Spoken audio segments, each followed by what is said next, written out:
ভৌতিক গল্প শবযাত্রা আজ শেষ পর্ব। আমি তখন পরিষ্কার শুনলাম মেয়েলি গলায় কেউ একজন বলছে, আপনি বাইরে আসেন। কে? ভয় পায়েন না, একটু বাইরে আয়সা দাঁড়ান। কে কে কে তুমি কে? কোনো জবাব পাওয়া গেল না। মনে হলো কেউ যেন ছোট্ট করে নিঃশ্বাস ফেলল। নমস্কার সুপ্রিয় শ্রোতা বন্ধুরা, বাংলা আড্ডা চ্যানেলে আপনাকে স্বাগত জানাই। আজকের গল্প হুমায়ুন আহমেদের কলমে শবযাত্রা। ইয়াকুবের স্ত্রীর চরিত্রে মৌমিতা, তুহিন ও তুষারের চরিত্রে সুপ্রিয়া, জনৈক অধ্যাপকের চরিত্রে অভিজিৎ, গল্পের সূত্রধর এবং অন্যান্য সমস্ত পুরুষ চরিত্রে আমি সতীশ। তাহলে শুরু করছি আজকের গল্প শবযাত্রা। বৈশাখ মাসের এক ঝড় বৃষ্টির সন্ধ্যায় মোতালেব সাহেব গল্প শুরু করলেন। এই যে ভাই লেখক, ইন্টারেস্টিং অভিজ্ঞতার একটা ঘটনা শুনবেন। একটা কন্ডিশনে ঘটনাটা বলতে পারি, চুপ করে শুনে যাবেন, কোনো প্রশ্ন করতে পারবেন না এবং ঘটনাটা বিশ্বাস করতেও পারবেন না। বিশ্বাস করলে অসুবিধা কি? অসুবিধা আছে।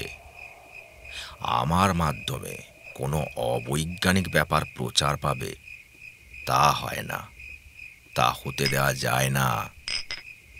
আপনি যদি ধরে নেন এখন যা শুনছেন তা একটা গল্প, মজার গল্প, তাহলেই আপনাকে বলতে পারি এই গল্পটি আমি কোথাও ব্যবহার করতে পারি তো? পারেন, কারণ গল্প উপন্যাসকে কেউ গুরুত্ব দেয় না, সবাই ধরেই নেয় এগুলো বানানো ব্যাপার। তাহলে বলুন শুনি। ভদ্রলোক পরপর 4 পেগ মদ্যপান করলেন। তাহার মদ্যপানের ভঙ্গিও অদ্ভুত। ওষুধের মেজারিং গ্লাস ভর্তি করে হুইস্কি নেন, এক ফোঁটাও পানি মেশান না। ঢক করে পুরোটা মুখে ফেলে দেন, কিন্তু গিলে ফেলেন না, কুলকুচা করার মতো শব্দ হয়। তারপর এক সময় ঘোঁত করে গিলে ফেলে বলেন, কেন যে মানুষ এই সাইপাস খায়, বলেই আবার খানিকটা নেন। যাই হোক, ভদ্রলোকের জবানিতে মূল গল্পে যাচ্ছি। তখন আমার বয়স 24, MA পাস করেছি। ধারণা ছিল খুব ভালো রেজাল্ট হবে, বিশ্ববিদ্যালয়ে টিচার হিসেবে এন্ট্রি পেয়ে যাব। তা হয়নি। MA-র রেজাল্ট খুবই খারাপ হলো।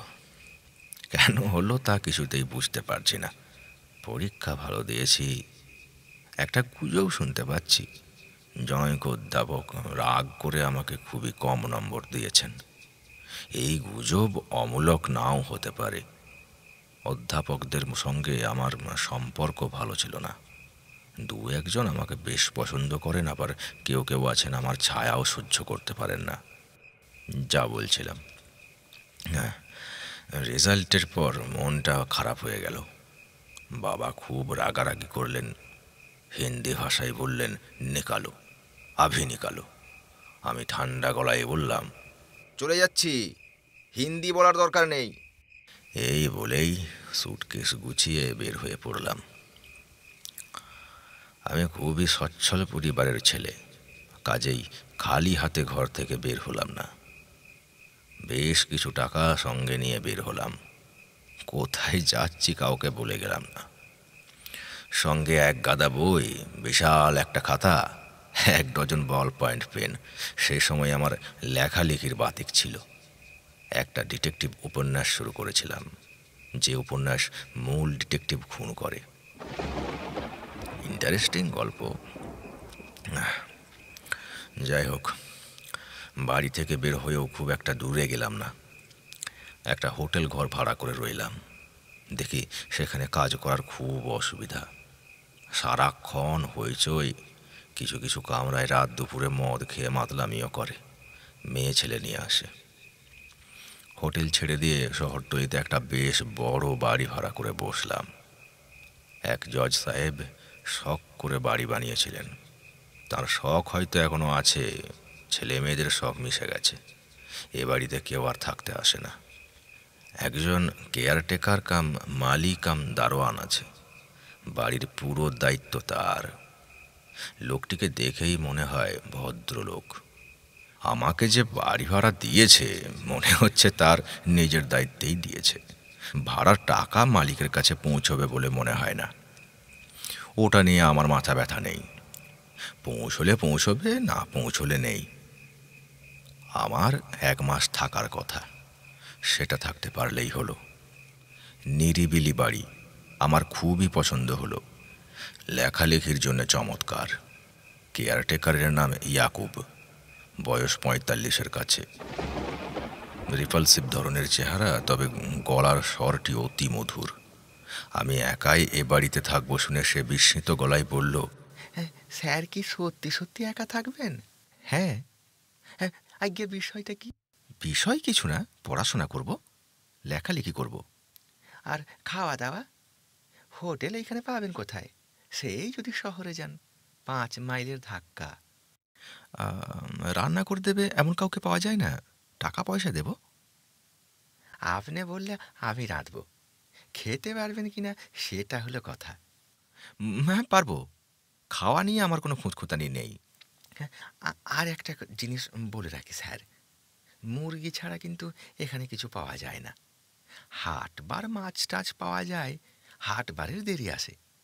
আর চালটা স্যার একটু মোটা আছে।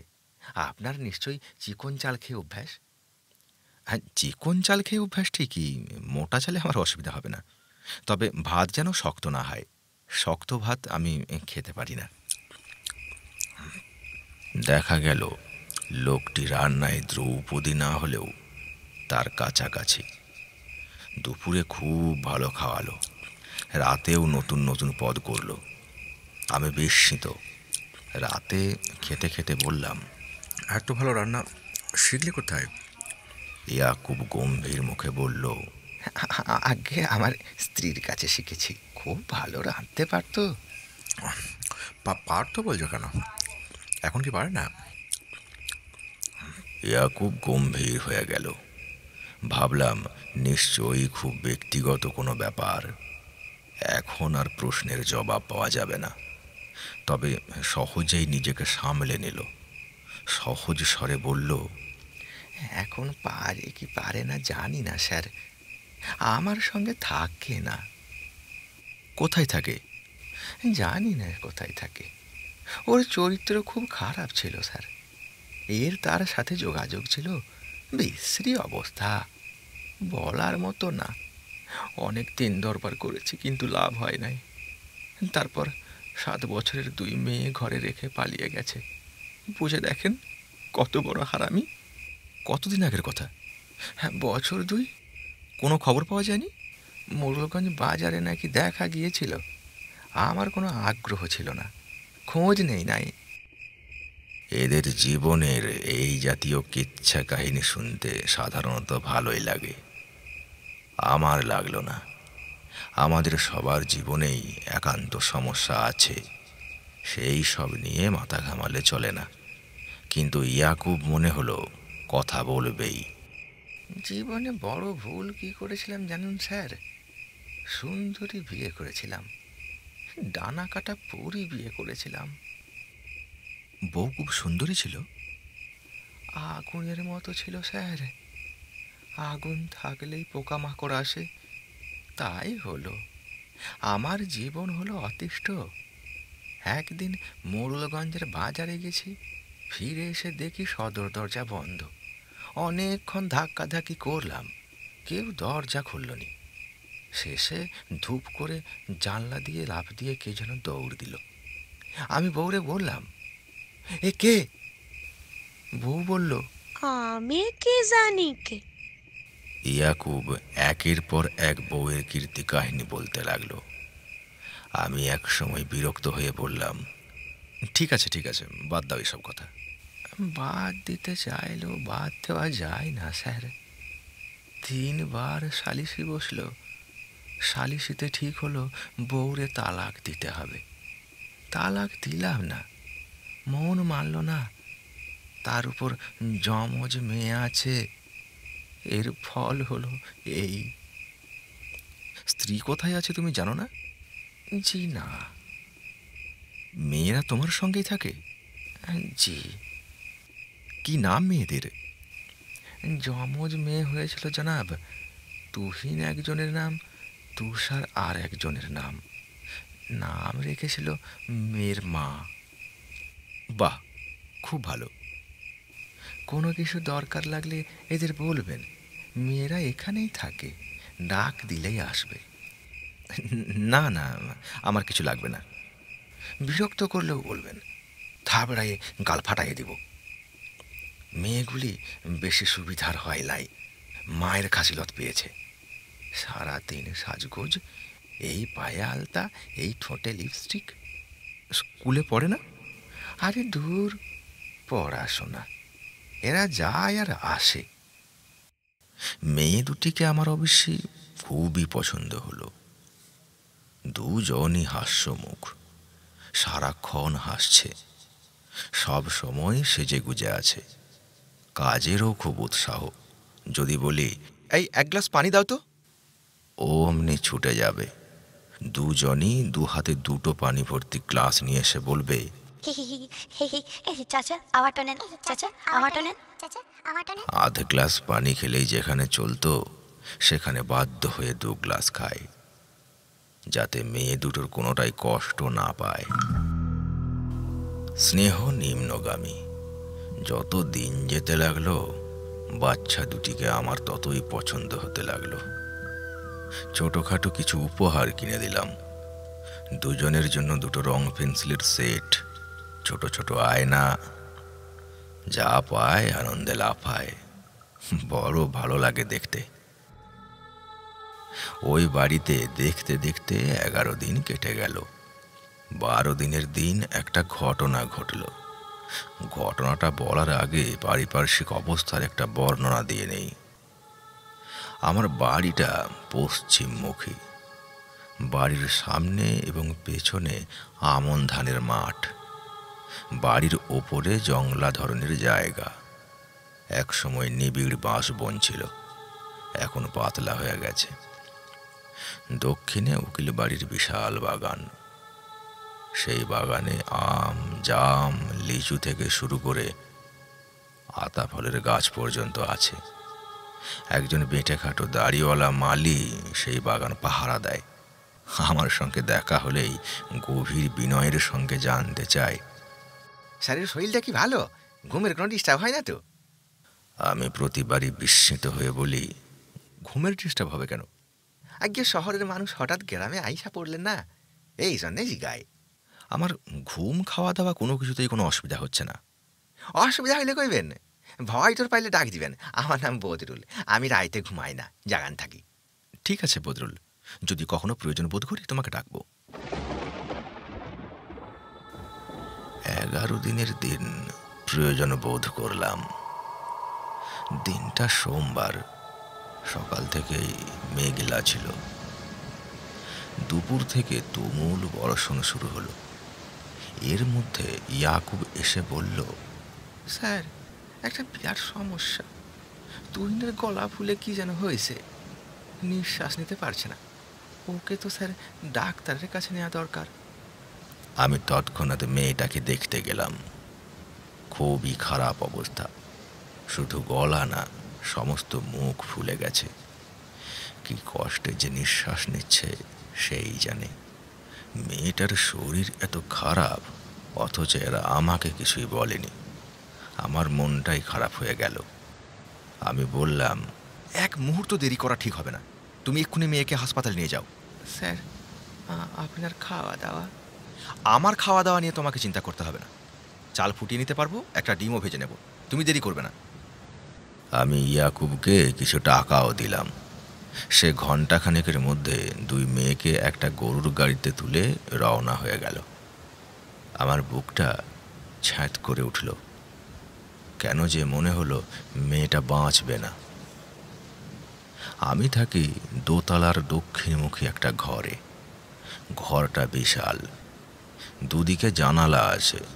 আসবাবপত্র বলতে পুরানো একটা খাট, খাটের পাশে লেখার টেবিল, লেখার টেবিলে হ্যারিকেন ছাড়াও মোমদানে মোমবাতি।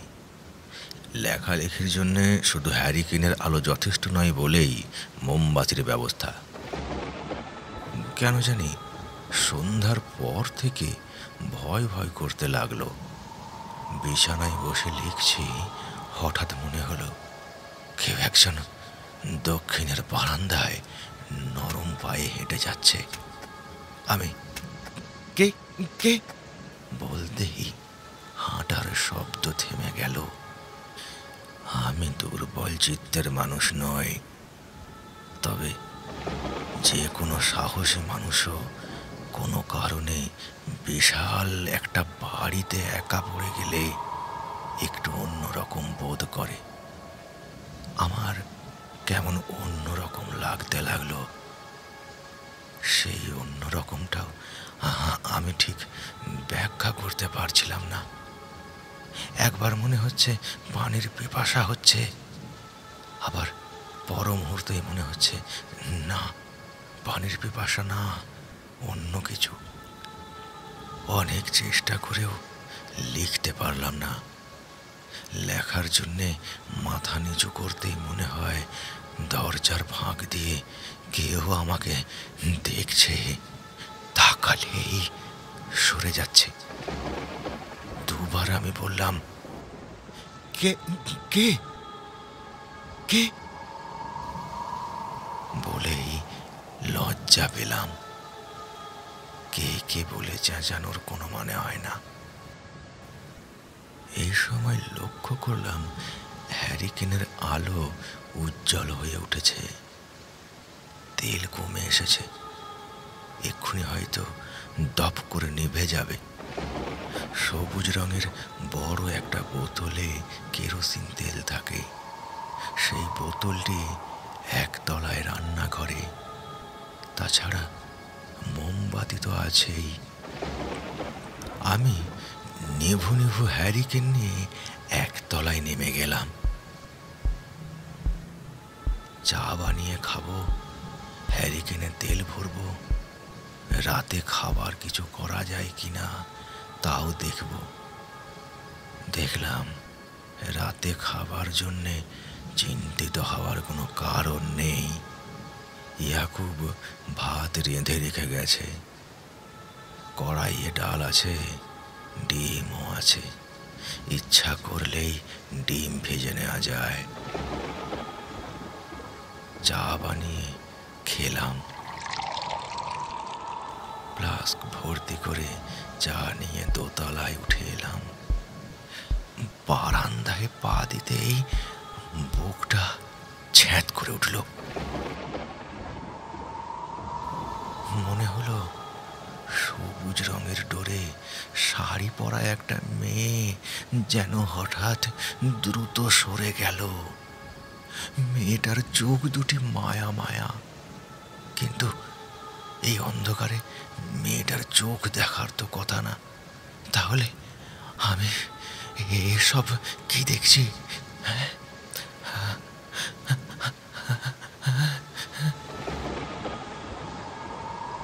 বৃষ্টির বেগ খুব বাড়ছে, রীতিমতো ঝোড়ো হাওয়া বইছে। আমি আমার ঘরে আগের জায়গায় ফিরে এলাম। জানালা বন্ধ করে দিলাম। শোঁ শোঁ শব্দ তবু কমল না। ঠিক তখন বজ্রপাত হলো, প্রচণ্ড বজ্রপাত। সাউন্ড ওয়েভের নিজস্ব একটা ধাক্কা আছে। এই ধাক্কায় মোমবাতির ও হ্যারিকেনের শিখা নিভে যায়। হঠাৎ চারদিক গাঢ় অন্ধকার। আমি তখন পরিষ্কার শুনলাম মেয়েলি গলায় কেউ একজন বলছে। আপনি বাইরে আসেন। আমি চেঁচিয়ে বললাম, কে? সেই আগের কণ্ঠ আবার শোনা গেল। ভয় পায়েন না, একটু বাইরে আইসা দাঁড়ান। অল্প বয়স্ক মেয়ে মানুষের গলা, পরিষ্কার গলা। আমি আবার বললাম, কে কে তুমি? তুমি কে? কোনো জবাব পাওয়া গেল না। মনে হলো কেউ যেন ছোট্ট করে নিঃশ্বাস ফেলল। ঘরের দরজা একটু ফাঁক করলো। আমি উঠে বারান্দায় চলে এলাম। বারান্দায় কেউ নেই, তবু মনে হলো কেউ একজন বারান্দায় দাঁড়িয়ে আছে। সে চাচ্ছে কিছুটা সময় আমি বারান্দায় থাকি। ধূপ ধূপ শব্দ আসছে। শব্দ কোত্থেকে আসছে ঠিক বোঝা যাচ্ছে না। মনে হচ্ছে কোদাল দিয়ে কেউ মাটি কোপাচ্ছে। এই ঝড় বৃষ্টির রাতে কোদাল দিয়ে মাটি কোপাচ্ছে কে? আমি বারান্দার রেলিংয়ের দিকে এগিয়ে গেলাম। তখন বিদ্যুৎ চমকালো। বিদ্যুতের আলোয় স্পষ্ট দেখলাম দক্ষিণ দিকের বাঁশবনের কাছে কোদাল দিয়ে একজন মাটি কোপাচ্ছে। যে মাটি কোপাচ্ছে সে হলো আমাদের ইয়াকুব। কিন্তু ইয়াকুব এখানে আসবে কেন? ও তো মেয়ে নিয়ে শহরে গেছে। বিদ্যুৎ চমক দীর্ঘস্থায়ী হচ্ছে না। একবার বিদ্যুৎ চমকাচ্ছে আর আমি তাকে দেখছি। সে খুব ব্যস্ত হয়ে মাটি কোপাচ্ছে, গভীর গর্ত করছে। সে কি কবর খুঁজছে? পাশে পাশে কাপড় দিয়ে মোড়া লম্বা, এটা কি? পরিষ্কার কিছু দেখছি না। বিদ্যুৎ চমকাচ্ছে, তখনই শুধু দেখছি। বুঝতে পারছি এটা বাস্তব কোনো দৃশ্য নয়। এই দৃশ্যের জন্ম আমার চেনা জানা জগতে নয়, অন্য জগতে, অন্য সময়ে। আমি বারান্দায় দাঁড়িয়ে থর থর করে কাঁপছি। মুষলধারে বর্ষণ হচ্ছে, বিদ্যুৎ চমকাচ্ছে। আমি ইয়াকুবকে দেখছি। সে অতি ব্যস্ত, অতি দ্রুত কবর খুঁজছে। কার কবর? হ্যাঁ, সবুজ কাপড়ে মোড়া একটি মৃতদেহ পাশেই রাখা। বৃষ্টির পানিতে তা ভিজছে। এটা কি তার স্ত্রীর মৃতদেহ? কি আশ্চর্য! হাত পা চেক দূরে বাচ্চা দুটা বসে আছে। এরা এক দৃষ্টিতে মৃতদেহটির দিকে তাকিয়ে আছে। যে রূপবতী স্ত্রী পালিয়ে যাবার কথা ইয়াকুব বলে, এই কি সেই মেয়ে? এই মেয়েটিকে সেই কি হত্যা করেছিল? হত্যাকাণ্ডটি কোনো এক বর্ষার রাতে ঘটেছিল। কোনো এক অস্বাভাবিক উপায়ে সেই মুহূর্তটি কি আবার ফিরে এসেছে? আমি দেখছি ইন্দ্রিয়ের অতীত কোনো একটি দৃশ্য ইন্দ্রিয় গ্রাহ্য হয়ে ধরা পড়ছে আমার কাছে।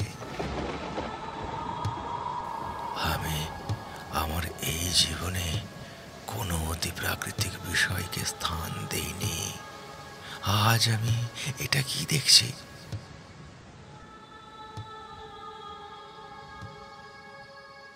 ভদ্রলোক এইখানে গল্প শেষ করলেন। আমি বললাম, তারপর তারপর কি হলো? তিনি বিরক্ত হয়ে বললেন, আপনাকে একটা ভয়াবহ অভিজ্ঞতার কথা বলতে যাচ্ছিলাম। বলা হলো, এর আর তারপর বলে কিছু নেই। আপনি এই দৃশ্যটি দেখলেন, তারপর কি করলেন? আপনি হলে কি করতেন? আমি হলে কি করতাম সেটা বাদ দিন। আপনি কি করেছেন সেটা বলুন না। দাঁড়ান, আরো খানিকটা অ্যালকোহল গলায় ঢেলে নেই, তা না হলে বলতে পারবো না।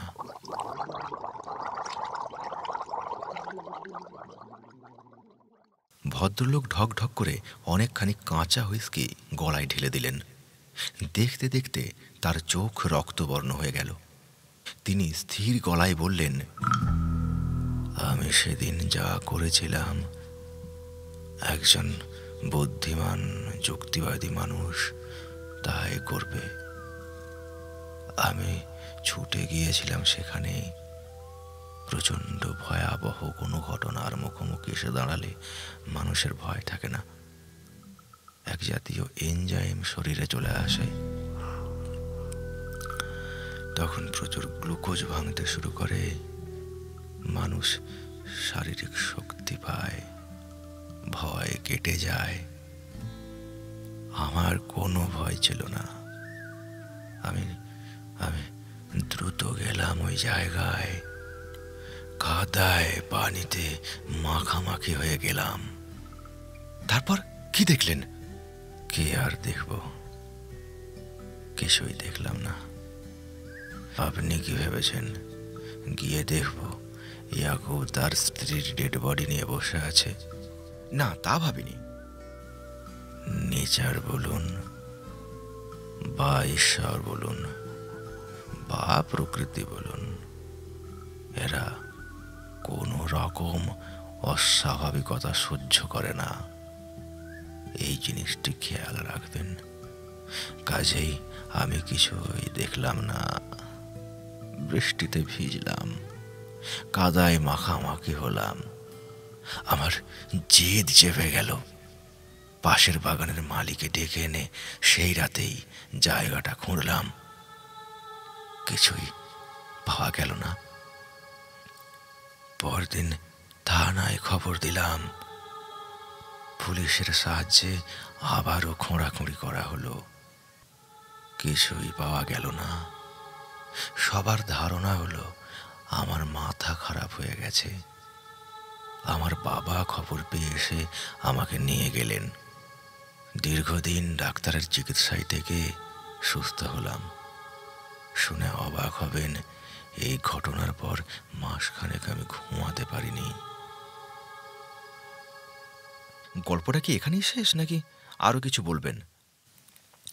না, আর কিছু বলবো না ভাই। আগেই তো বলেছি, এটা কোনো ভৌতিক গল্প না। ভৌতিক গল্প হলে দেখা যেত ইয়াকুব বউটাকে মেরে ওইখানে কবর দিয়ে রেখেছিল। ভৌতিক গল্প না বলেই এটা সত্যি হয়নি। তবে ওই বাড়ি আমি কিনে নিয়েছি। বর্ষার সময় প্রায় ওইখানে একা একা রাত্রে যাপন করি। আমার দৃঢ় বিশ্বাস ওই রাতে ঘটনার অংশ বিশেষ আমি দেখেছিলাম।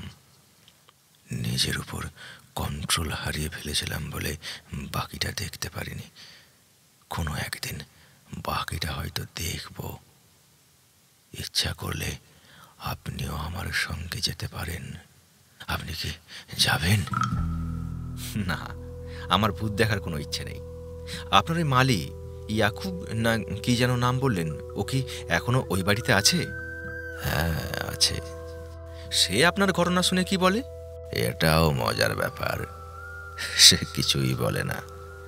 হ্যাঁও বলে না, নাও বলে না, চুপ করে থাকে। ভালো কথা, এতক্ষণ যে আমাদের ড্রিঙ্কস দিয়ে গেল, কাজু বাদাম দিয়ে গেল, তার নামই ইয়াকুব। তাকে আমি সব সময় কাছাকাছি রাখি। আপনি কি তার সঙ্গে কথা বলবেন? ইয়াকুব, আই ইয়াকুব।